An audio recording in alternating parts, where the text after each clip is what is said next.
Em nome do Pai, do Filho e do Espírito Santo. Amém. Quem estava aqui na semana passada? Levante a mão. Todo mundo, praticamente. Bom, vocês se lembram que eu falei que a gente tinha que passar a semana toda fazendo o quê? Fazendo o quê? Lembra? Eu disse, Jesus não falou para você bater uma vez só na porta, não é isso? E que porta era essa? Era a porta do pedido para Deus, para Ele nos dar o maior de todos os presentes. Qual era o maior de todos os presentes? Fala para o seu irmão qual era o maior de todos os presentes. Fala, você bateu bastante na porta? Bateu bastante? Você insistiu mesmo? Pergunta para o seu irmão, você insistiu ou saiu daqui e o dia te comeu? Porque é assim, viu gente?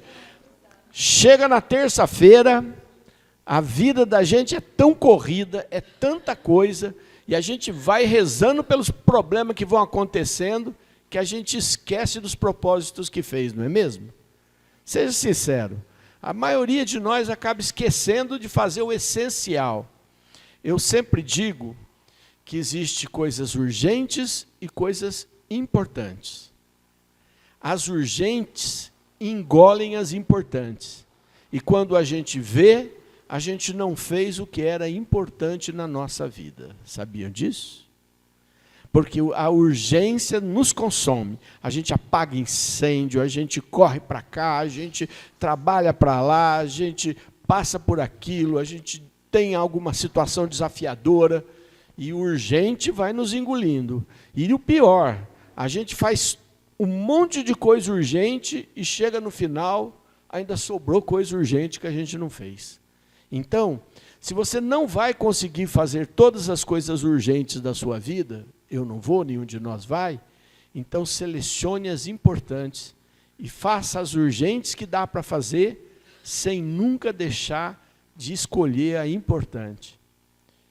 Eu costumo dizer que quando eu olho para a vida de São Francisco de Assis e vejo aquele santo extraordinário que viveu uma vida extraordinária, sofreu tanto na casa dele, depois que ele voltou das cruzadas mais ainda, depois para descobrir a vocação, achou até que ele tinha que ele ia ser pedreiro para construir a igreja, né? Reconstrói a minha igreja, ele achou que era ser pedreiro. Só quando ele foi lá para Roma que ele foi descobrir que a igreja que ele tinha que reconstruir não era a de pedra.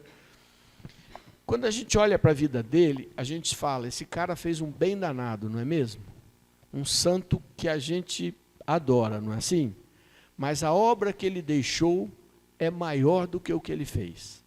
Quando você olhar o número de santos franciscanos que surgiram no decorrer da história, tem um que a gente celebra agora, no comecinho aí já de junho, que é o quê? Santo Antônio. Era franciscano. Foi um santo importantíssimo. E aí você vai olhar quantos e quantos e quantos santos. Quer dizer, o que ele criou de importante, que foi a sua obra, foi maior do que ele mesmo. Então, quando você cuida do importante, o que você deixa é maior do que você mesmo. E quando você só faz o urgente, você só consegue salvar um pouco da tua história. Então fala para o seu irmão, vê o que é importante para você fazer. E gasta tempo com isso. Vou dizer para vocês, era importante ter batido nessa porta todos os dias. Acho até que tive que dar um chute na porta, até saiu o Espírito Santo. Não é? Eu falei, bate na porta. Jesus falou, batei, batei. Então bate, pede, pede. Às vezes você não faz. Aí depois... E se eu perguntar aqui, talvez alguns possam me dizer, nesta semana eu tive um Pentecostes, mas talvez a maioria vai me dizer, nesta semana eu não experimentei um novo Pentecostes. E perdeu a chance. Insistir mais, bater mais na porta. Pedir mais o que é mais importante para a sua vida, o que é mais importante para a minha vida, é que o Espírito Santo viva e viva de forma extraordinária em mim. Amém? Levanta a sua mão e vamos pedir esse Espírito Santo. Senhor, nós queremos pedir a graça do Teu Espírito. Se é Tua promessa, Senhor, de que derramaria o Teu Espírito sobre todo ser vivo, nós queremos receber, Senhor. Nós queremos. Se a palavra, Senhor, citada por Pedro no discurso de Atos capítulo 2, de Joel capítulo 4, dizendo, fogo descendo do céu, sangue, um tempo de dificuldade, mas os vossos servos e vossas servas profetizarão, vossos filhos terão visões, vossos anciãos sonharão, e aquele que invocar meu nome será salvo. Portanto, esse discurso tão forte de Pedro naquele dia, citando o profeta Joel, é o que nós queremos para a nossa vida agora. Diga para Jesus, Jesus, eu preciso desse Espírito Santo, com todo esse vigor, com toda essa força, com toda essa ousadia, com toda essa parresia. Parresia. Olha, quero falar um pouquinho para vocês. São duas palavras muito parecidas. Parousia e parresia. Duas palavras que a gente fala desta maneira, transliterada para o latim, para o português. Não é? São duas palavras gregas, não se escreve nem com P, nem com R, porque são outros caracteres. Parousia é a volta de Jesus, a espera ansiosa da volta de Jesus. Glória a Deus, aleluia, ele vai voltar. Fala aí, ele vai voltar, aleluia. Aleluia. E eu quero ir para o céu, então volta e me pega. Volta e me pega. Pega todo mundo que eu amo, eu não quero deixar ninguém para trás. Então, Senhor, deu uma grande parousia.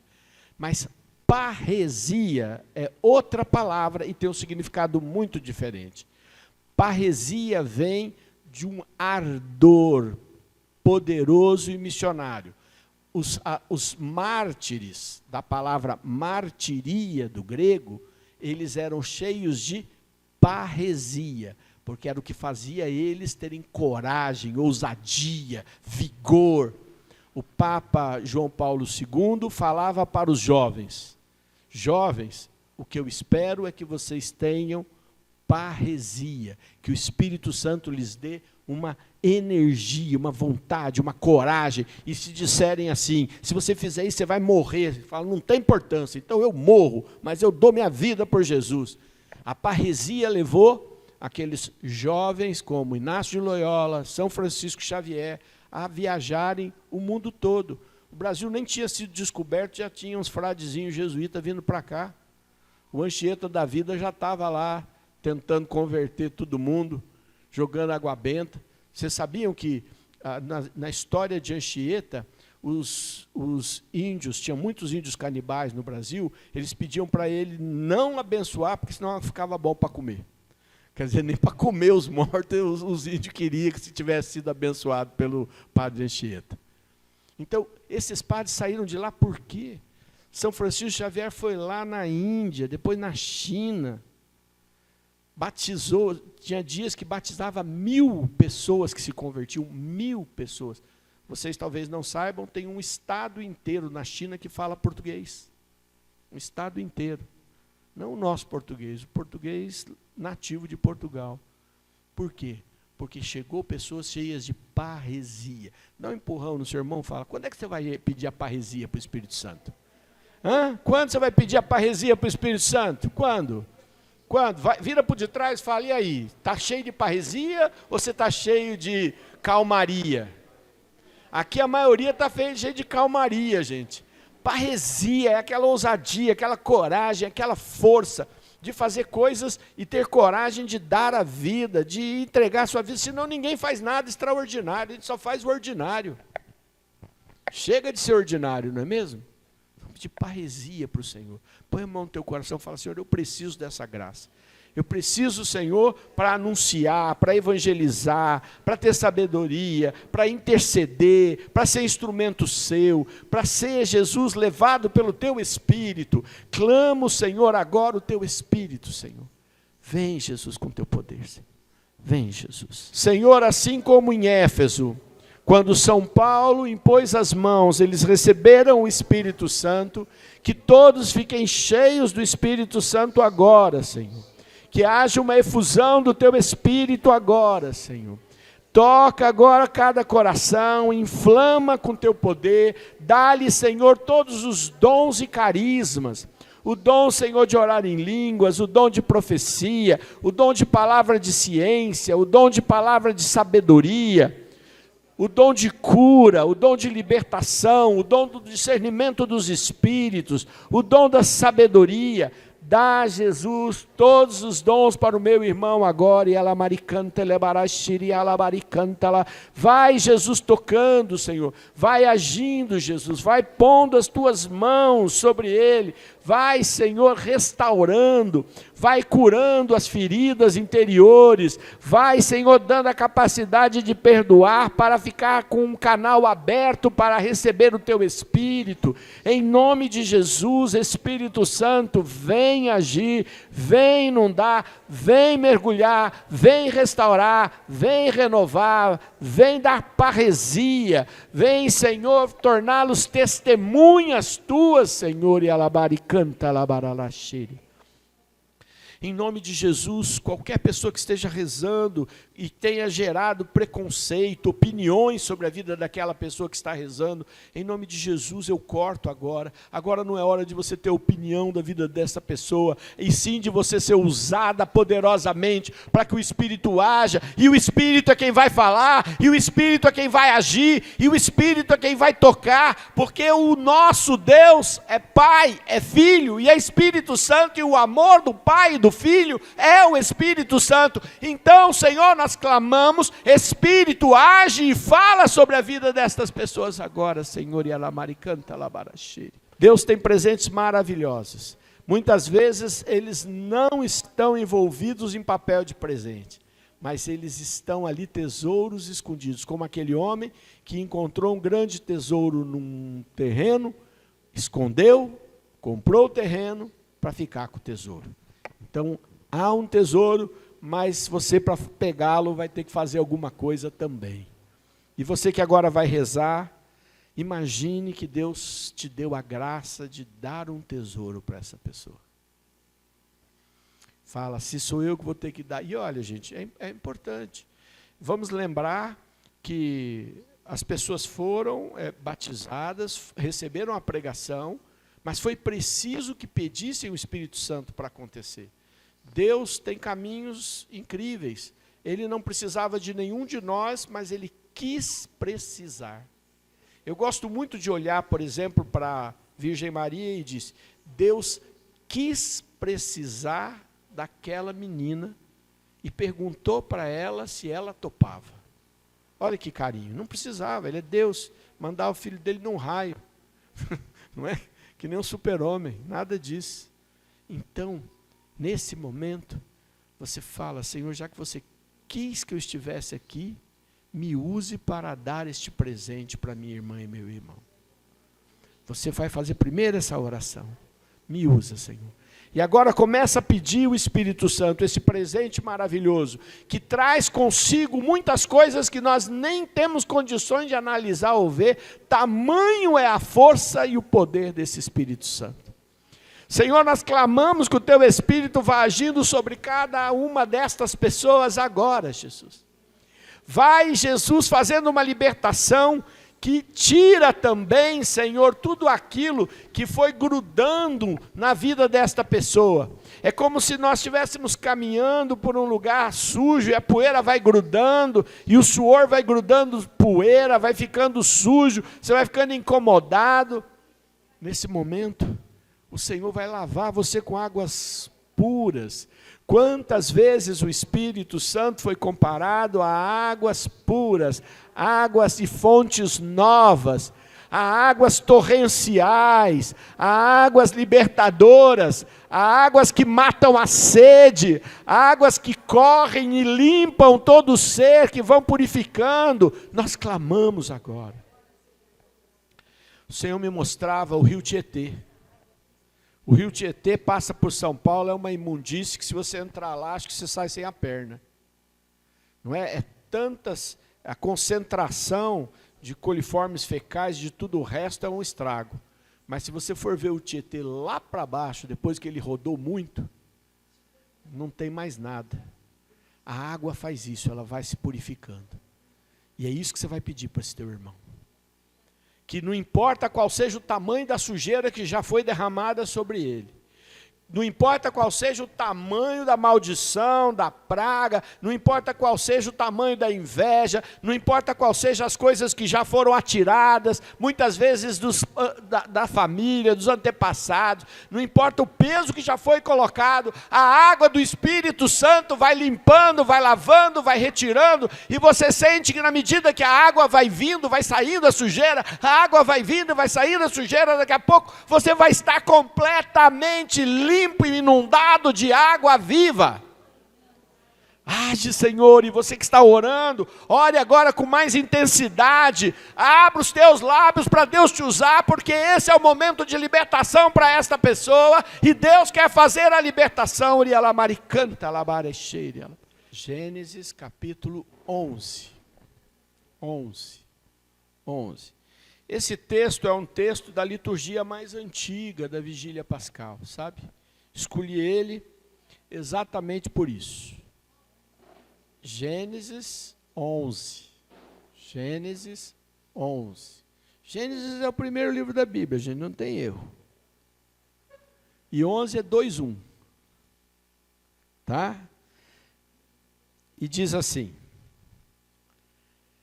toda a terra tinha uma só língua, e servia-se das mesmas palavras. Alguns homens, partindo para o Oriente, encontraram na terra de Senar uma planície onde se estabeleceram. E disseram uns aos outros: vamos, façamos tijolos e cozamo-los no fogo. Serviram-se de tijolos em vez de pedras, e de betume em lugar de argamassa. Depois disseram: vamos, façamos para nós uma cidade e uma torre, cujo cimo atinge os céus. Tornemos assim célebre o nosso nome, para que não sejamos dispersos pela face de toda a terra. Mas o Senhor desceu para ver a cidade e a torre que construíam os filhos dos homens. Eis que são um só povo, disse ele, e falam uma só língua.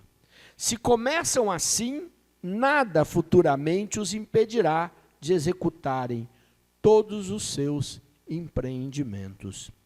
Vamos, desçamos para lhes confundir a linguagem, de sorte que já não se compreendam um ao outro. Foi dali que o Senhor os dispersou daquele lugar pela face de toda a terra, e cessaram a construção da cidade. Por isso, deram-lhe o nome de Babel, porque ali o Senhor confundiu a linguagem de todos os habitantes da terra, e dali os dispersou sobre a face de toda a terra. Palavra do Senhor. Para a gente entender um pouquinho, o livro do Gênesis é um livro fantástico, é um livro que ele tem uma alegoria muito importante para a gente compreender o que o autor queria expressar da vontade de Deus. Como ele queria explicar as coisas que ele via no seu tempo. Pois bem, o capítulo 10 termina a saga de Noé. Vocês já ouviram falar do Noé? Noé, o cara que Deus surgiu para ele e disse que ia chover tanto, que ia inundar e todo mundo ia morrer. Claro que nós estamos falando de uma região, não sabemos exatamente como foram as coisas, e nem o que aconteceu em outros lugares do mundo, em outras situações, não sabemos. Nós só sabemos que, de fato, essa chuva aconteceu, e Noé, contra toda a lógica, trabalhou para fazer sua arca. A arca de Noé é um empreendimento extraordinário. Primeiro, porque ele passou por zombarias, ele foi ignorado, sua família também se envergonhava dele, e diz a palavra que as pessoas bebiam e comiam, casavam-se, davam-se em casamento, e veio a chuva e tudo foi para o brejo, e tudo que ninguém acreditou, e ele salvou sua família que não acreditava em nada. Olha que incrível. Isso significa para nós que a nossa caminhada dá frutos até para aqueles que amamos e que por razões diversas feridas e traumas, distâncias, ceticismo, influências, acabam não se aproximando de Deus. Por isso que eu persevero de qualquer jeito. Eu sou muito grato a Deus pela minha vida. Eu tenho uma gratidão imensa por aquilo que Deus fez comigo. O que Deus fez comigo, eu posso... gente, não tem coisa ruim que vai me tirar o que Deus já fez comigo. Porque Ele me deu bênçãos demais, Deus foi bom demais comigo de ter me resgatado. Então, eu já sou grato. Tem gente que precisa que Deus fique fazendo favor, eu não preciso. Mas eu não deixo de pedir e querer. Não é? Quero e continuo querendo. E me colocando na mão dele, mas eu sou grato, muito grato a Deus. Pois bem, passou Noé, quem sobrou? Que humanidade que sobrou? Mas tinha gente. Em algum lugar essas pessoas não morreram, né? E todos, para o autor, falavam uma mesma língua. Chegaram lá e tiveram uma ideia. Vamos construir algo não de pedra, vamos construir algo de tijolo. Portanto, já havia rudimentos de construção, já havia pouco de tecnologia disso para fazer tijolo. E vamos fazer eles com betume, não é? Com petróleo, com aquela parte do petróleo, e não com argamassa, para poder ter mais liga. Enfim, das contas, eles construíram essa torre. Ou, se não a terminaram, me dá a impressão de que não a terminaram. E aí o autor fala que Deus desceu e viu e falou assim, se esse pessoal se entender, eles fazem qualquer coisa. Evidentemente que esse pessoal ia se entender e ia fazer coisas não tão boas. E Deus então diz essa alegoria, lhes confunde as línguas e eles não se entendem mais. Eu posso entender isso de diversas maneiras. Eu posso entender isso tanto através de línguas diferentes, como eu posso entender isso como quando as pessoas se desentendem. Já aconteceu de você perceber que você fala e o outro entende diferente? Há ambientes que você não consegue se entender, que chega a dar raiva, que você fala, isso aqui não vai para lugar nenhum, não tem jeito, porque distorce tudo, confunde tudo, e aí usa a palavra para ferir, usa outra palavra. Já aconteceu com vocês? Pois é. Há ambientes onde as pessoas não se entendem, e não é porque um fala inglês e o outro fala francês e o outro fala alemão, é porque não falam a mesma língua. Mas quando as pessoas conseguem falar a mesma língua, elas conseguem construir coisas extraordinárias. Não é quando você vê, por exemplo, a humanidade se juntando por causa de uma causa, seja por medo da morte ou por qualquer coisa, então as pessoas constroem coisas extraordinárias, não é mesmo? Pois bem, esse texto, ele demonstra que quando Deus der uma mesma linguagem e unir todos numa mesma linguagem e direção, nós nos tornamos capazes de fazer qualquer empreendimento. Não foi isso que ele disse? Vamos confundi-los, porque senão no futuro eles vão conseguir fazer qualquer empreendimento. Existem empreendimentos bons e ruins, não existe? Existem pessoas que constroem coisas muito ruins, não é assim? É só você pensar que a organização da máfia, do PCC, dessas coisas horrorosas aí, não é coisa mal construída, não. É a unidade feita na bala, mas, na verdade, eles constroem um sistema que você não consegue derrubar, não é assim? Terroristas, outras coisas más. Então, a pessoa pode fazer grandes empreendimentos bons e empreendimentos ruins. E então, o que a gente encontra em Pentecostes é o dia em que Deus derramou o seu Espírito para que os homens e as mulheres pudessem falar uma única língua, se entenderem, e esta língua fazer com que eles possam fazer empreendimentos divinos. Olha que presente. Nós não estamos falando só do dom de línguas. O dom de línguas é interessante também, porque quando recebemos o dom de línguas não nos entendemos, mas quando nós rezamos juntos em línguas, às vezes nós temos louvores extraordinários. Uma isso aí, extraordinária. Né? Cantos que se elevam a Deus de uma forma fantástica. Quer dizer, a língua une mesmo sem entender o que está dizendo. Então, quando Deus derrama o seu Espírito e nos une, nós somos capazes de construir empreendimentos divinos, histórias divinas. E é isso que acontece com o derramamento do Espírito em Pentecostes. E é por isso que eu insisto na busca do Espírito Santo por todos nós, para que nós cheguemos a esse ponto de estarmos tão cheios do Espírito, que nós construamos coisas divinas. Divinas. Eu já contei um monte de vezes, gosto de relembrar, porque é uma das histórias que eu acho mais linda que eu tenho das minhas andanças. Todas estão muitas lindas, mas essa é muito linda.